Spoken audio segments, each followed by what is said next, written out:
básicas ya de las arterias y las venas, ¿cierto? Las arterias transportan sangre oxigenada y en general las arterias en sí soportan grandes presiones, mientras que las venas se valen de estructuras como sus propias válvulas para poder llevar la sangre hacia la aurícula derecha. ¿Correcto? Las arterias se iban a clasificar en arterias de gran calibre, mediano calibre, pequeño calibre. Las de gran calibre, que se conocen como arterias de conducción, mientras que las de mediano calibre son de Distribución.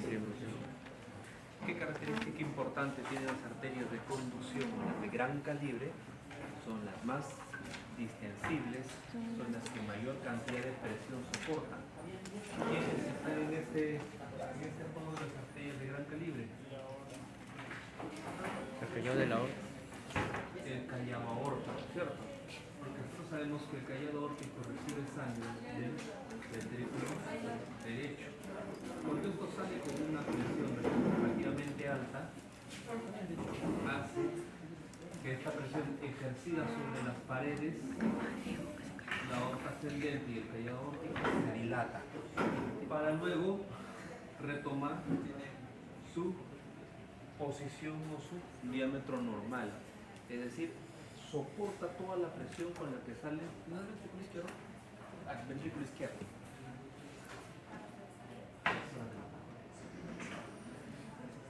Ya, entonces soporta todas las presiones con las que sale del corazón, se distiende y luego retoma su diámetro original. Con eso minimiza el impacto de la presión que va a ser distribuida al resto del cuerpo. Si esto no pasara, con la misma presión con la que sale del ventrículo, terminaría siendo distribuida al resto del cuerpo, generando rupturas arteriales, ¿no? Sobre todo a nivel de las arteriolas más distales, ¿no? Los vasos de menor calibre. Entonces, esa es una de las funciones que tienen las arterias de conducción. Las arterias de distribución básicamente son las arterias periféricas. Por la conformación de sus paredes vasculares, como con predominancia del músculo liso, permite que éstas puedan contraerse y dilatarse, es decir, vasoconstricción y vasodilatación de forma rítmica, acompañando el pulso. Esa contracción y dilatación que hacen permite la distribución de todo el flujo arterial hacia el resto de los órganos. Ahí tenemos pues los vasos bronquiales, tenemos los vasos mediastínicos, tenemos los vasos radiales, humerales, las femorales. Entonces tenemos el resto de vasos que están ubicados en toda la periferia del cuerpo. Por eso que su mismo nombre, su característica de distribución, distribuyen la sangre del resto del cuerpo. Y las de pequeño calibre, que son ya las arteriolas más distales, estas en general solamente sirven de traspase y de recambio circulatorio. Una vez que vemos el tema genérico de lo que son arterias y venas, vamos a ver cómo se organizan esto. Habíamos visto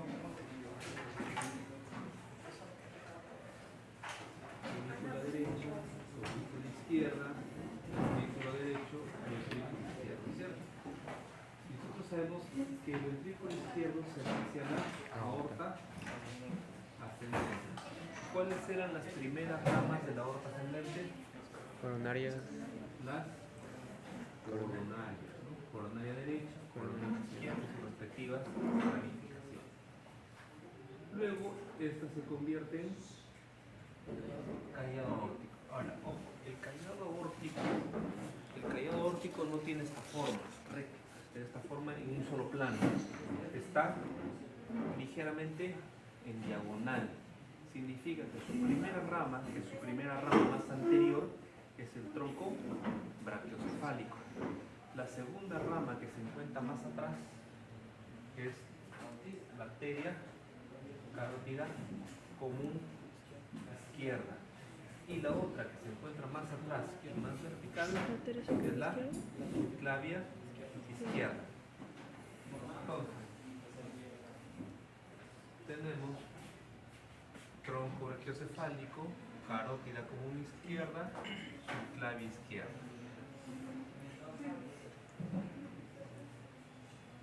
¿Sí? Una vez que transitamos esto, vamos a pasar a la siguiente, que es la aorta Descendente. torácica descendente. La aorta torácica descendente se va a dividir en planos vasculares. ¿Qué quiere decir? Si hacemos un corte transversal y lo vemos desde arriba, esto es la aorta torácica descendente y va a tener ramas anteriores, ramas laterales, ramas posteriores.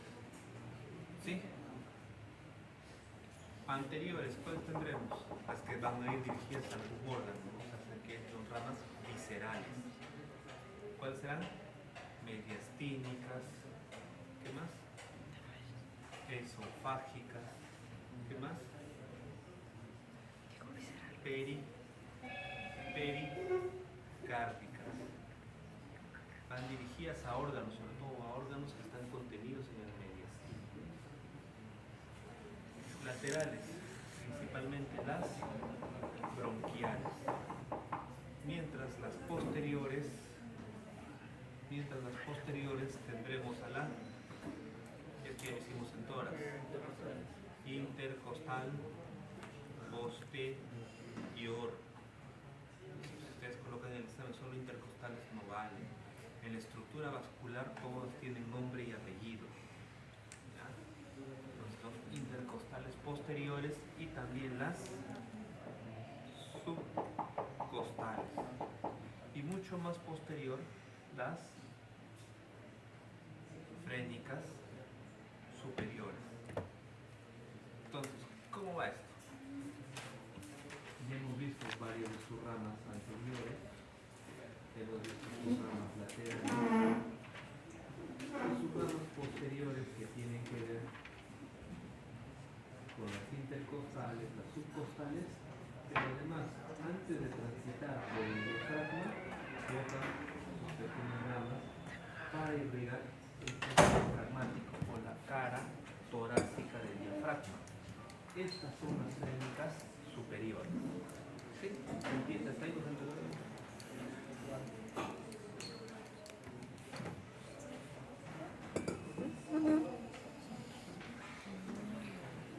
Hasta ahí nos entendemos la parte anterior, ¿no? Una vez que esto transita hacia la parte abdominal, tendremos la aorta abdominal. La aorta abdominal también funciona en plano vascular, es decir, también va a haber un plano anterior, su lateral y su plano posterior. Anteriores, ¿cuáles tendremos adelante? Tronco celíaco, mesentérica superior, mesentérica inferior. Entonces, si lo ponemos en este plano de acá, tronco celíaco, mesentérica superior, mesentérica inferior. ¿Sí? Pues entendemos ahí, estamos hablando del plano anterior. ¿Se siente bien?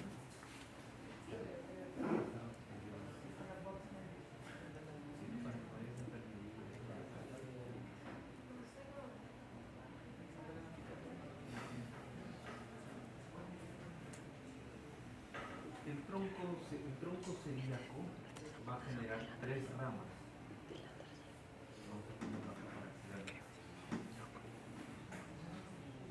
El tronco celíaco genera tres ramas. Una rama que va al hígado, que es la hepática común, hepática propia. Una rama que va a ser su definición, que es la gástrica izquierda. Y otra que se va al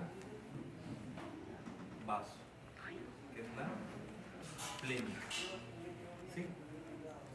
Esas son las tres ramas principales del tronco celíaco.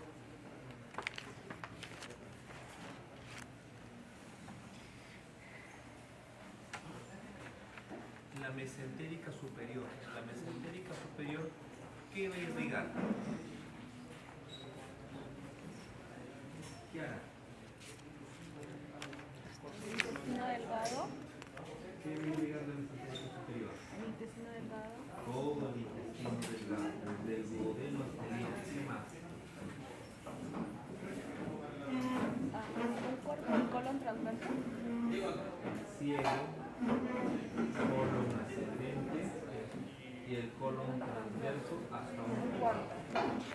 ¿Qué quiere decir? Irriga todo el intestino delgado, ciego, colon ascendente y un cuarto del colon transverso. Hasta ahí es su territorio de la mesentérica superior. Entonces, ¿cuál será el territorio de la mesentérica inferior? Lo que queda, ¿no? Tres cuartos del colon transverso, colon descendente, sigmoides e incluso parte del recto superior. ¿Sí? Hasta ahí llega la mesentérica inferior. Hasta ahí estamos. ¿Sí? ¿Se entiende? Entonces, estas eran netamente las ramas anteriores. Pero así como hay ramas anteriores, hay ramas laterales. En las ramas laterales tendremos a las renales, pero hay literaturas que también mencionan que pueden ser ramas, las primeras ramas laterales, las suprarrenales. ¿Sí? Y otra rama lateral tendremos las gonadales, que si hablamos del hombre son las testiculares, si hablamos de la mujer, ovarios. Ahora, para hablar de ramas posteriores, tenemos que poner la aorta en costadito y vamos a ver el diafragma. La primera rama es la frénica inferior. Recuerden que habíamos puesto acá la aorta. Yo dije, antes de pasar su transición, una rama posterior de la aorta torácica, que era la frénica superior. Y en la aorta abdominal viene la frénica inferior. Significa que el diafragma es irrigado en sus dos caras, su cara abdominal y su cara torácica. ¿Sí? ¿Qué otras ramas bota la aorta abdominal? Lumbares y la última, sacra media. ¿Sí? ¿Se entiende hasta ahí? ¿Se entiende? ¿Se entiende? Ah, ahora, ok.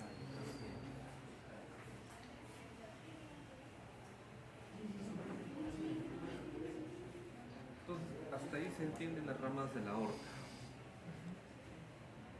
Cuando llega a este final, la aorta se va a dividir, se va a bifurcar en dos ramas principales, que son las ilíacas primitivas o ilíacas comunes, derecha e izquierda. Y estas dos ilíacas se van a subdividir en dos, interna y externa. La ilíaca interna, que va a irrigar todos los órganos pélvicos, y la ilíaca externa, que va a ir a transformarse en la femoral y va a irrigar todo el miembro inferior. Entonces, una vez visto el esquema, esto se hace más fácil.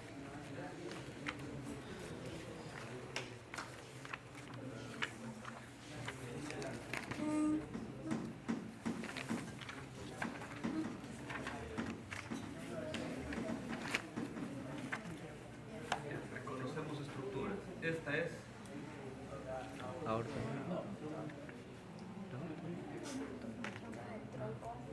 tronco pulmonar. Esta es la aorta ascendente. ¿Esta cosa será? Vena cava superior. Y esta, Vena cava inferior. y esta Pulmonar, venas pulmonares. las pulmonares, ¿no? Ahora, aquí tenemos el callado aorta. Callado aorta, su rama Es el arteria carótida izquierda, la arteria subclavia izquierda. clavia izquierda. Luego viene la aorta torácica descendente. Y dijimos que la aorta torácica descendente tenía tres bloques de ramas, ¿cierto? ¿Cuáles son las anteriores? Arteria bronquiales, pericárdicas, pericárdicas, las bronquiales, esofágicas, mediastínicas.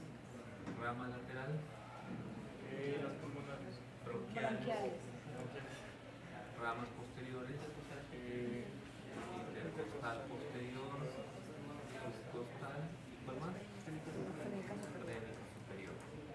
Sí. Estamos repitiendo plano por plano.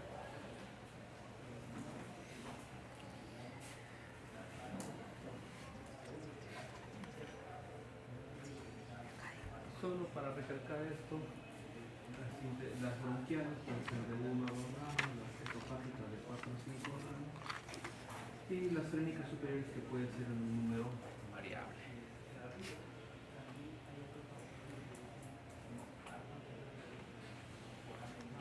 Ahí están los planos vasculares para que lo revisen en casa con tranquilidad.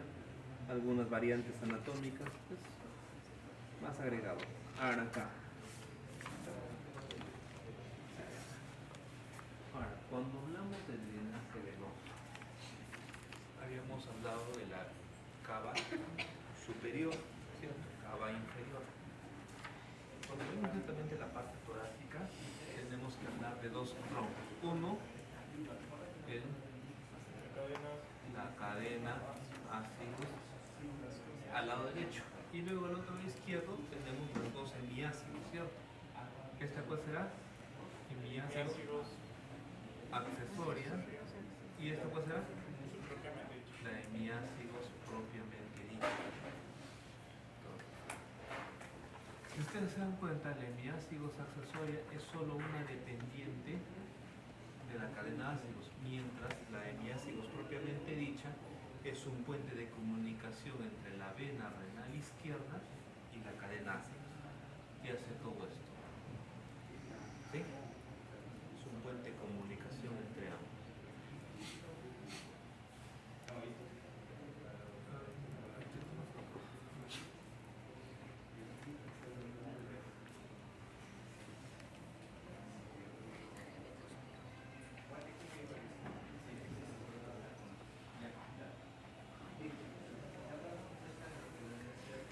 Cuando vemos la parte abdominal, lo mismo que les había mencionado, las ramas anteriores, laterales y posteriores. Anteriores, ¿cuáles decimos que eran? Tronco, Celíaco. celíaco, ¿qué más? La arteria mesentérica superior y la mesentérica inferior. Mesentérica superior, mesentérica inferior. Laterales, La suprarrenal, renal, suprarrenal. Posterior, las frénicas inferiores, frénica inferior, ¿qué más? las lumbares y la sacra media. Sacra media. Eso lo tenemos claro. Ahora vamos a ver algunas características.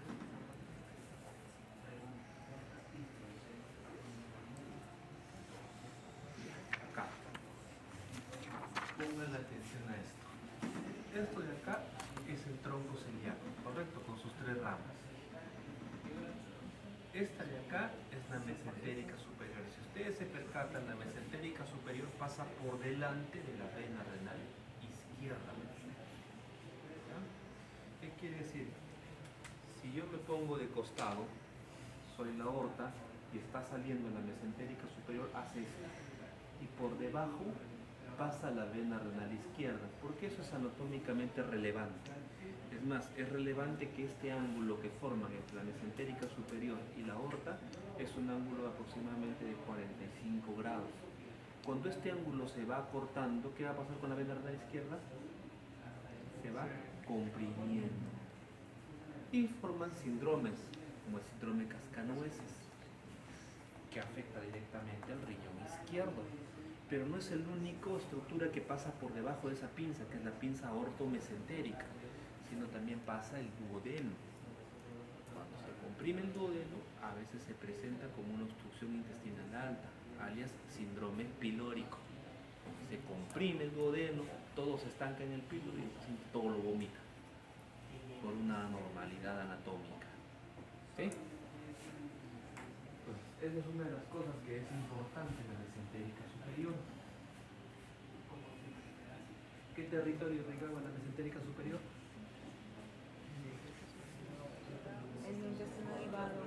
todo el intestino delgado. ¿Qué más? El colon transverso. Ciego, colon ascendente y un cuarto colon transverso. Y que irriga la mesentérica inferior. 3/4 del colon transverso, colon descendente, colon sigmoides y el recto superior. Hasta ahí. Las ramas menores y más chiquitas las vamos a hacer en digestivo. Tenemos que irnos a todas las más chiquititas. Hasta ahí me interesa que tengan claro la distribución de las ramas mayores.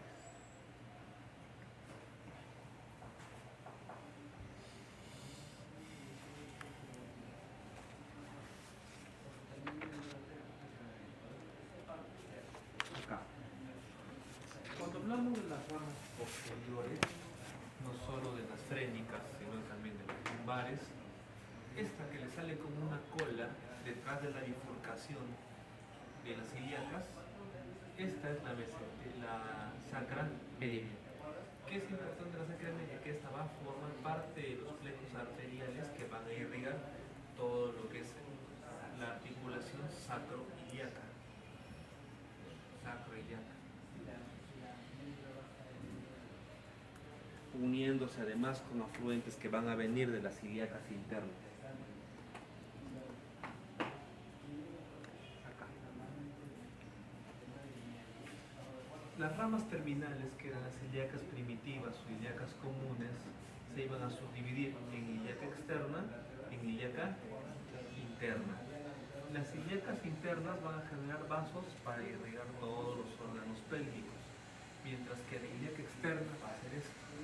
Va a transitar debajo del ligamento inguinal y ahí se convierte en arteria femoral. Inicia la irrigación del miembro inferior. Ahora, cuando hablamos del drenaje venoso en la parte de la cavidad abdominal, grandes vasos, vena, cava inferior. Pero ¿de dónde recibe la sangre la vena cava inferior? De las venas ilíacas comunes o primitivas, tanto derecha como izquierda. Estas dos venas ilíacas drenan en la vena cava inferior, pero también recibe sangre de las dos renales. Y toda esa sangre de la vena cava inferior, ¿dónde termina? En la aurícula derecha. Aparte, la cavidad abdominal tiene un segundo sistema de drenaje venoso, que es el sistema porta, el porta hepático. El sistema porta viene de la formación o de la unión de dos vasos. ¿Cuáles son esos dos vasos? La porta. ¿Cuáles son? La esplénica, la vena esplénica y la vena mesentérica superior. Colabora a un costadito la vena mesentérica inferior, pero no es parte del sistema porta. Tan solo forman la porta, la mesentérica superior y la esplénica. ¿Y dónde termina la porta? En el hígado. Cuando hagamos digestivo vamos a hablar de cómo el sistema porta le provee al hígado el 80% de la sangre que el hígado necesita para funcionar. Recordemos que el hígado es un órgano eminentemente venoso. Entonces el hígado necesita 80% de sangre venosa, 20% de sangre arterial. Por tanto, significa que este vaso mayor, como es la vena porta, es el vaso más importante, el que le va a dar todo el afluente venoso al hígado.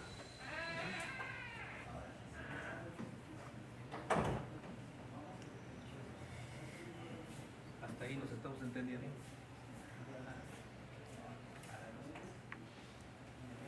Ahora vamos a hacerlo así. Así.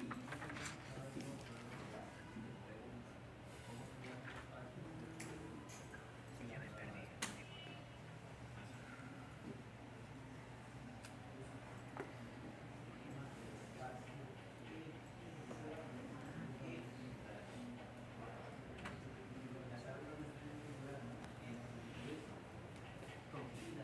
Eso es troncos mayores. Vamos a hacer un repaso de todo lo que ustedes han hecho en estructura y función 1, que es irrigación de miembro superior y miembro inferior. Eso ya la tienen clara.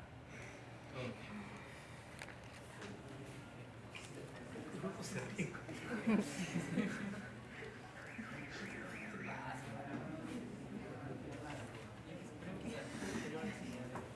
Usted es la de Maluma, casi lo borran.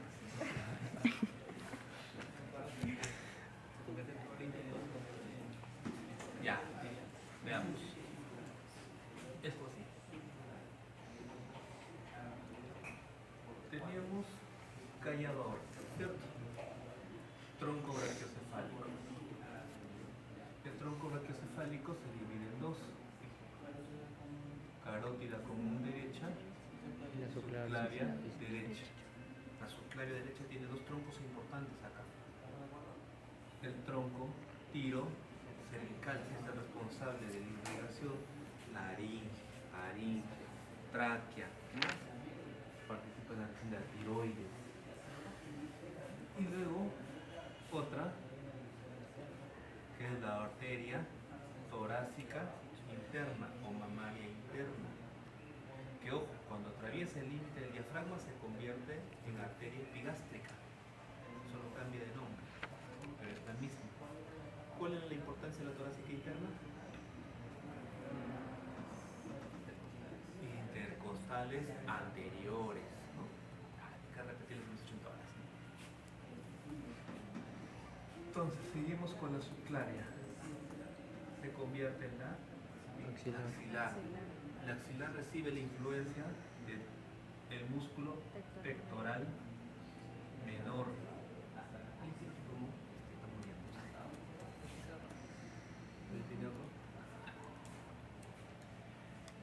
El músculo pectoral menor tiene tres vientres. Esos tres vientres parten al axilar en tres espacios. Tenemos 1, 2 y tercera división. De la primera división sale la torácica superior. Doctor Rojo, ¿no importa? A ver, primero mire si pinta.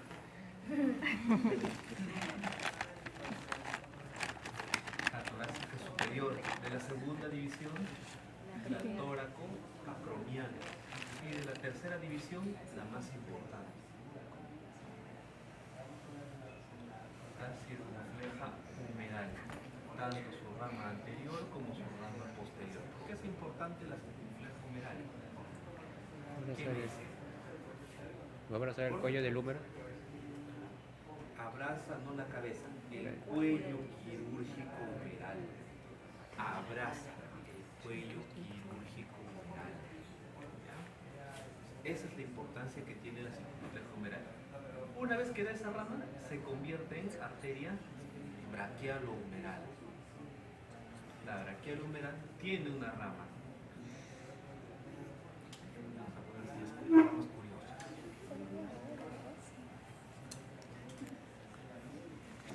Que es la braquial profunda. ¿Por qué lo hago así? ¿Por qué la hago torcida? Porque va por el canal de torsión humeral. ¿Y qué más va por el canal de torsión humeral?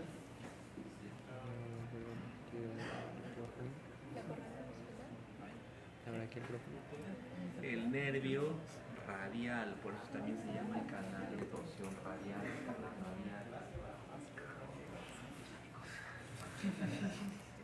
Una vez que llega al codo, ¿en qué se convierte? Se bifurca y nos va a dar la radial y la cubital. Y en medio nos van a dar la interósea, que va a ir a través de la membrana interósea para alimentar y irrigar la articulación interósea. Esto, una vez que llega al canal del carpo, ¿va por dentro o por fuera del canal del carpo? Pregunta de examen. A través del canal del carpo transitan estructuras vasculares, ¿verdadero o falso?